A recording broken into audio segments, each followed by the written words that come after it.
বর্তমানে যারা সৌদি আরবে আসবেন তাদের জন্য এই ভিডিওটা খুবই গুরুত্বপূর্ণ। যেসব কথা আমি আপনাদের মাঝে শেয়ার করি সৌদি আরব থেকে, এইসব কথা কিন্তু আপনার দালাল অথবা এজেন্সি আপনার সাথে শেয়ার করবে না কখনো। তো দেখেন আমার মোবাইল স্ক্রিনে এক ভাই কমেন্ট করছে যে ভাইজান আপনার মিষ্টি কথা শুনে আইসা বিপদে আছি, খুব কষ্ট পাইলাম। এর অর্থ কি? অনেক ভাইরা কিন্তু আমাকে বলেন ভাইজান আপনার ইমোন নাম্বারটা দেওয়া যাবে। আবার অনেকেই বলেন ভাইজান আমাকে একটা ভিসা দেন। আবার অনেকেই বলেন ভাইজান এই কোম্পানিটা কি ডাইরেক্ট হবে নাকি সাপ্লাই। আবার অনেকেই বলেন ভাইজান এই ভিসাটা একটু চেক দিয়ে দেন। আবার অনেকেই বলেন ভাইজান বিমানের টিকিটটা একটু চেক দিয়ে দেন। তো আমি যতটুকু জানি আপনাদেরকে চেষ্টা করি উপকার করার জন্য। তো এই যে যে ভাইটা আমাকে মেসেজ করছে, এই ভাইটা আমাকে মেসেঞ্জারে বলতেছে ভাই আপনার সাথে একটু কথা বলা যাবো। আমি বললাম বলেন। তো বলতেছে ভাইজান আমি সৌদি আরবে আল সিডর গ্রুপ কোম্পানিতে পাসপোর্ট জমা দিয়েছিলাম কিন্তু ভিসা হয় নাই। তারপর দালাল আমাকে বলতেছে আল ফাহাদ কোম্পানিতে যাওয়ার জন্য।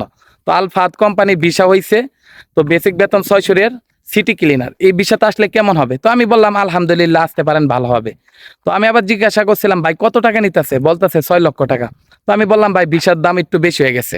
আমাকে বলতেছে ভাইজান আমার ভিসাটা একটু চেক দিয়ে দেন। তো আমি ভিসা চেক দিয়ে দিলাম। তারপর বলতেছে ভাই বিমানের টিকিটটাও একটু চেক দিয়ে দেন। তো বিমানের টিকিটটাও চেক দিয়ে দিলাম। তো সৌদি আরবে আসলো, আসার পর এই মনে হয় 3-4 দিন পর আমাকে মেসেজ করছে যে ভাইজান আপনার মিষ্টি কথা শুনে আইসা বিপদে আছি, খুব কষ্ট পাইলাম। পরে আমি জিজ্ঞাসা করলাম ভাই আপনি কই আছেন, কি কাজ করেন? তো বলতেছে ভাই আমি জিজানে আছি। তো আমি বললাম ভাই কি কাজ করেন এখন? বলতেছে ভাই আমার দিয়ে গাছ কাটা। এই যে গাছগুলা কি দেখেন, এই যে দেখেন, এই যে গাছগুলা, এইগুলা কি করতে হবে? কেঞ্চিটা কাটতে হইব, ঠিক আছে, কেসিটা কাটতে হইব। এইগুলা কাজ করতেছে ওই ভাইটা। তো যারা বর্তমানে লেবার ভিসাতে আসবেন, দেখেন আমি সবসময় তো বলি এই যে আমার ময়লার গাড়ির পিছনে কাজ করা আর কি ওই ভিসাতে আইসে ময়লার গাড়ির কাজ করবো। এই যে আমি রুট ক্লিনার কাজে আইছি, এই যে দেখেন এইসব রাস্তা ঝাড়ু দেওয়ার কাজে আইছি। এই যে পাথরগুলা দেখতেছেন, এই পাথরগুলা ঝাড়ু দিছি। দেওয়ার পর আমি 6 মাস আপনার খেজুর গাছ ছাড়াইছি। তারপর এই যে এইগুলা ইয়ার মধ্যে মাটি টানছি, ঠিক আছে। তারপর আমি কিন্তু গাড়ির জগতে আইছি, আমি কিন্তু ড্রাইভিং ভিসাতে আসি নাই।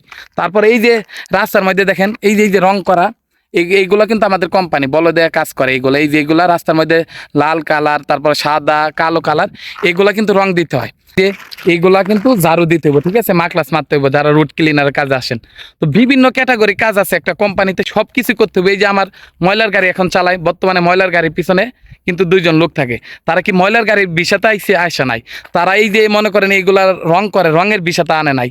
তারা কিন্তু লেবার থেকে এইগুলা কাজ করে, তারপর আস্তে আস্তে বেতন বাড়ে। তারপরে এই যে গাছের এই গাছগুলা দেখতেছেন, গাড়িতে আপনার পানি দেওয়া লাগে, ঠিক আছে। আপনারা দেখছেন আমার ভিডিওতে কিভাবে পানি দেয়। তারপর আপনার কোম্পানি বাথরুম পর্যন্ত তুলতে হয়। এই যে আমি শুধু ময়লার গাড়ি চালাই তা কিন্তু না, আমার পানির গাড়ি চালাইতে হয়, ময়লার গাড়ি চালাইতে হয়, তারপর আপনার গেল্লাপ গাড়ি চালাইতে হয়, অনেক ধরনের গাড়ি আছে। এখন যদি আমি বলি ময়লার গাড়ি 3 কাম আছে, এখন যদি আমি ফোরম্যানডে বলি না আমি ময়লার গাড়ি চালাবো, তাহলে কিন্তু হবে না। যারা ড্রাইভিং বিষয়তে আসতেছেন যে কোনো গাড়ি আপনাকে দিবে ওই গাড়ি চালাইতে হইব।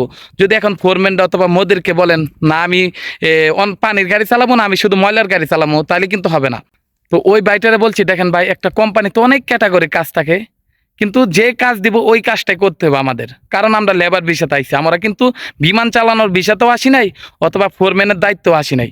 এই লেবার থেকে কিন্তু আপনি ফোরম্যান হবেন, এই লেবার থেকে আপনার ড্রাইভার হবেন, এই লেবার থেকে এই যে কারেন্ট কারেন্ট দেখেন, এই যে এইগুলা কাজও কিন্তু লেবার থেকে হয়েছে, ঠিক আছে। A to Z কাজ কিন্তু লেবার থেকে আপনার করতে হয়, বলো দেয়া যারা আসবেন। এই রুটের মধ্যে আপনার পলিথিন টোপাবেন, টিস্যু পেপার টোপাবেন, তারপরে ময়লার গাড়ির পিছনে কাজ করবেন, পানির গাড়ির পিছনে কাজ করবেন, এই যে রুট জারো দিবেন, ঠিক আছে, এই গাছের গোড়ায় পানি দিবেন, বিভিন্ন ক্যাটাগরির কাজ আছে, রঙের কাজ আছে। তো এইগুলা কিন্তু আপনার দালাল অথবা কেউ বইলা দিব না। আপনি আইসেন লেবার বিষয়তে, এই সৌদি আরবে আসার পর একটা কোম্পানিতে যে কাজ দিব ওই কাজটাই কিন্তু আমাদের করতে হইব। এই জিনিসটা আমরা বুঝি না, যারা বিদেশে আসে এইগুলো কিন্তু দালালও বইলা দিব না, আপনার এজেন্সি বইলা দিব না।